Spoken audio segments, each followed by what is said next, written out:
So you are back from Con Expo. You survived, which pat yourself on the back. Like, wow, I know I'm still tired. I had to convince myself not to go back to bed and take a nap after a couple naps already this weekend. But now you have all the cards, right? You have all the cards and the names and the notes in your notebooks and all of the things, right? Maybe you've got notes on your phone, maybe you've text messages from people already.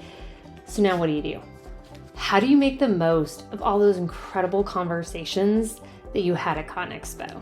So what can we do to make sure that we actually follow up with all those great contacts that we made and get all those business cards and actually start getting the best results we can from them? Here's a couple suggestions based on some research that I've done and some things that I've implemented in my business and talked to my customers and clients about implementing with their sales teams and their marketing teams. The first thing, the most important thing, is speed. When we're off these events, people have what we call an emotional altitude. And it's when their emotions are really high, they're feeling the pain point of the conversation that you had, that connection that you made, and we want to hit them as close to that emotional altitude, or else we have to work to recreate that emotional altitude. If you haven't already made even a quick periphery reach out to all of those contacts, if you didn't do it yesterday or a few days before, make sure you do it today. And then secondly, I want you to think about what is the approach when you do this? And of course, there's all kinds of scripts and sales training that we can go into, but there's 3 really great rules of thumb that you can put and apply right here to make sure that you get incredible results. First off, remember that you're building a relationship. You're not trying to get somebody to marry you on the first date. You're trying to build that relationship, a relationship that's going to last and that's going to be mutually beneficial for both of you. Secondly, make sure that you're service driven, or in other words, provide value. Even with that initial contact, I want you to provide value. Think about what was it that they were concerned about? What were the questions that they had?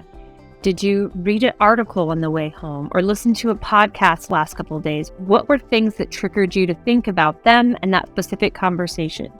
What are insights that you think you have or something you wish you would have told them because it would have provided value right there on the spot? And then make sure when you show up and you reach out and you make that contact that that's what you come up with and that's what you lead with. And then also be differentiated. So how can you be different and also at the same time be relevant? And when I say relevant, don't make yourself annoying. Be genuine, be positive. So maybe reach out to them and say, I know I'm struggling to recover, but I was thinking about you and I wanted to know if you had made it home safely and you were finding time to recover and get back on track from Con Expo, right?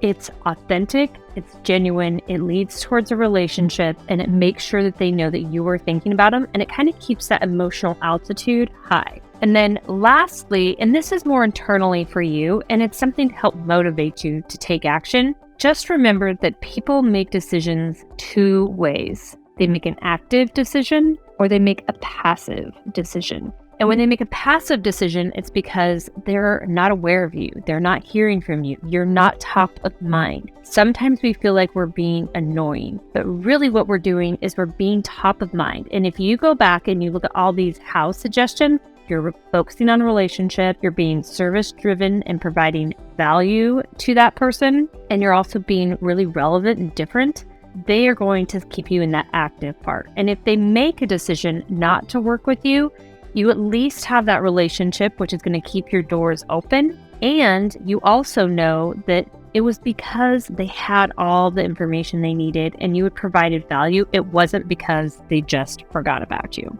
So get those business cards out, get those notes out, and get back to people.